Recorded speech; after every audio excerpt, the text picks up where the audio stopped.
আসসালামু আলাইকুম।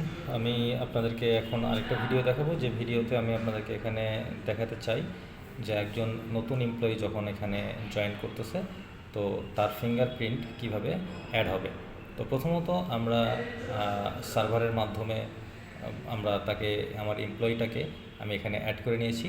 যদি আমার সার্ভার না থাকে তাহলে আমি এখানে প্রথমত অ্যাড করে নেওয়ার জন্য আমাকে এখানে ওকে বাটনে চাপ দিতে হবে। তারপরে আপনার যে অ্যাডমিনিস্ট্রেশন ফিঙ্গার আছে বা পাসওয়ার্ড লাগবে সেটা দিয়ে আপনাকে অ্যাক্সেস করতে হবে।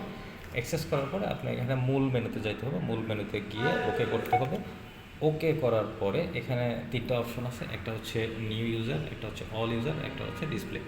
যদি আমি মেশিনে সরাসরি কোনো ইউজারকে অ্যাড করাতে চাই তাহলে নিউ ইউজারে গিয়ে আমাকে ওকে করতে হবে।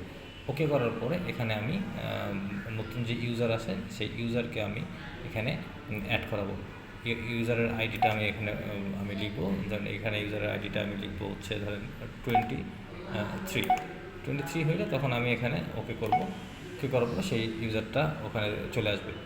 আর যদি আমি এখানে আমার আগে থেকেই যদি ওয়েব থেকে বা সার্ভার থেকে আমার একটা এমপ্লয়িটাকে অ্যাড করানো থাকে তাহলে আমি জাস্ট এইখানে গিয়ে অল ইউজারে গিয়ে আমি তাকে সার্চ করলো। ধরেন আমি এখানে চাচ্ছি, আমার এখানে ইউজার একজন আছে যার আইডি হচ্ছে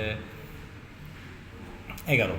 তো আমি অলরেডি যদি সার্চ করি তাইলে 11-এ সার্চ করলে এখানে 11 যে আইডিটা আছে সেই আইডিটা এখানে শো করবে, যেহেতু আমি আগে থেকেই সার্ভারে এটাকে আপলোড করে রেখেছি। তো সার্ভারে আপলোড করার পরে এখন শুধু এখানে ফিঙ্গারটা তার নেব। তো 11তে আমি আইডিটা লিখে আমি এখানে ওকে করব। ওকে করার পরে এডিটে যাওয়ার পরে আমি একটা ফিঙ্গারপ্রিন্ট যেহেতু নেব, সো ওকে করে আমি তার ফিঙ্গারপ্রিন্টে যাব।